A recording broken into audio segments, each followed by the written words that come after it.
Okay, let's dive right into this explainer and unpack the high-stakes psychology behind surviving a group confrontation.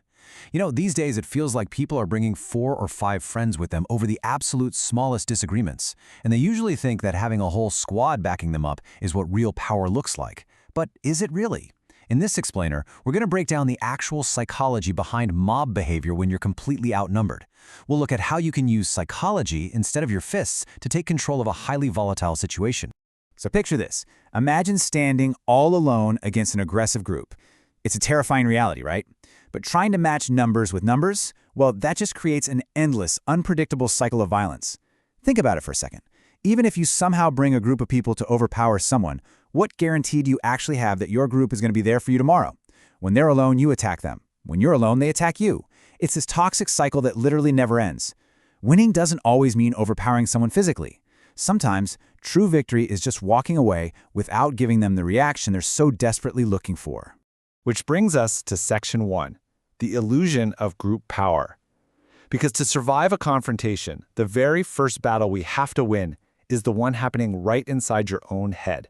In any confrontation, you really have 2 distinct paths to gain control. On one side, we have physical control. Now, we aren't using this to fight, but rather to stay safe, create distance, and know exactly when it's time to get out of there. But on the flip side, we have psychological control.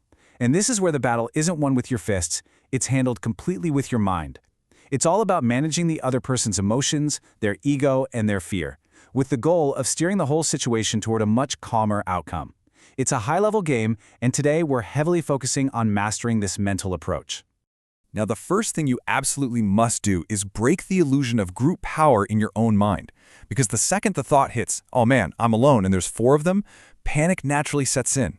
Your brain flips into overdrive, you get scared, and you start reacting purely on instinct instead of actually thinking critically.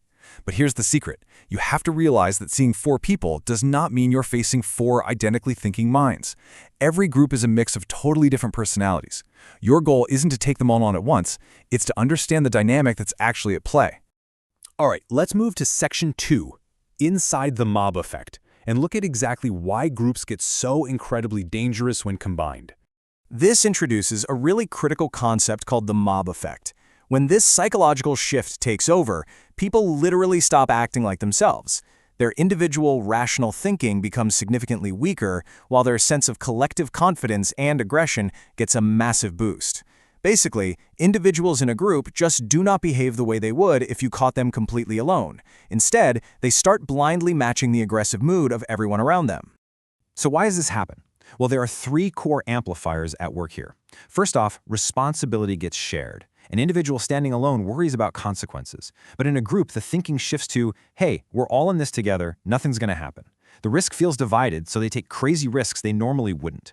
Second, emotions spread incredibly quickly. Contagious anger spreads like wildfire, you know? If one person starts shouting, the rest just jump right in. And finally, ego gets amplified. Nobody wants to look weak or scared in front of their friends. Everyone has something to prove. When you combine divided responsibility, contagious anger, and amplified egos, the group becomes exponentially more aggressive than any single member would ever be on their own. Moving on to Section 3, Identifying the Informal Leader. To break this whole psychological loop, you've got to pinpoint the true, often quiet leader of the pack rather than getting totally distracted by the loudest person in the room. When you're confronted, just take a few seconds to observe. Seriously, do not assume the person making the most noise is the one in charge. They might just be there to create chaos. Instead, watch for these 3 tactical signals. Step 1. Observe the approval pattern. When someone speaks, do several people immediately look toward one specific person to see how they react? That is a huge sign of influence. Step 2. Notice reaction control. Whose mood actually shifts the energy in the room? If one person's reaction makes everyone else laugh or suddenly get serious, their body language is directing the entire group. And step 3, identify speaking space. Notice who gets to speak without ever being interrupted. When everyone else falls dead silent just to let one person talk, boom, you have found the individual with the real influence and respect. Okay, Section 4, Mastering Psychological De-escalation. Once you know who actually holds the influence, it is time to actively diffuse the threat. The first golden rule here? Don't challenge the leader. And definitely don't get pulled into a dozen different arguments. People are going to try to provoke you, throw insults, and toss out comments just to get a rise out of you. Do not take the bait. If you try to respond to everyone, it's just pure chaos. Instead, ignore the noise, keep your body relaxed, maintain natural, not aggressive, but natural eye contact, and use a calm, respectful tone to address the core issue. Your goal is to shift the dynamic entirely. You want to take it from one person versus a hostile group to let's just have one calm conversation about what's actually going on. Remember, you do not need to prove you're stronger or braver, and you certainly don't need to win the argument. You just need to stay in control of yourself. Using precise, calm questions like these is such a high-level move. It forces the aggressors out of their emotional reactivity and pushes them into logical thinking. When people are furious, they react way before they think. Asking a simple question doesn't order them around or insult them. It just gives them a second to pause and process. Simply slowing down the pace of the conversation can drastically reduce the emotional tension in the air. But listen, here is a massive warning for you. Whatever you do, never, ever directly attack their ego. Uttering phrases like, "You can't do anything to me," or "I've seen guys like you before," is incredibly dangerous. Actually, scratch that. It's literally pouring gas on a fire. The exact second you do that, you instantly transform a manageable disagreement into a highly volatile, explosive battle of pride. And once their ego becomes the main issue, the anger of the group is going to skyrocket very, very quickly. Instead, maintain your own behavior and offer the group a dignified off-ramp. Saying something respectful like, "Hey, I can see you're upset.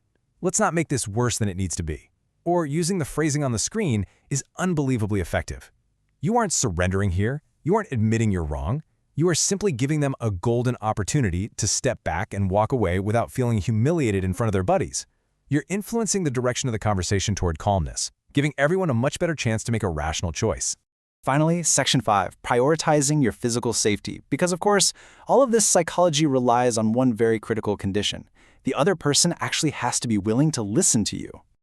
Let's be real. Sometimes a person doesn't want to understand anything. They just want to throw down. If that happens, you have to recognize that the situation is fundamentally unsafe. At that point, psychology goes out the window. It's no longer about finding the perfect sentence, it's entirely about your physical safety. Your sole priority becomes creating distance, moving toward a well-populated or public area, and getting help. If you have a safe opportunity to leave, you take it immediately. Because the smartest person in a dangerous confrontation is never the one who wins the fight. It's the person who gets home in one piece. So, the real takeaway here is that true power isn't about numbers, and it definitely isn't about winning a street fight.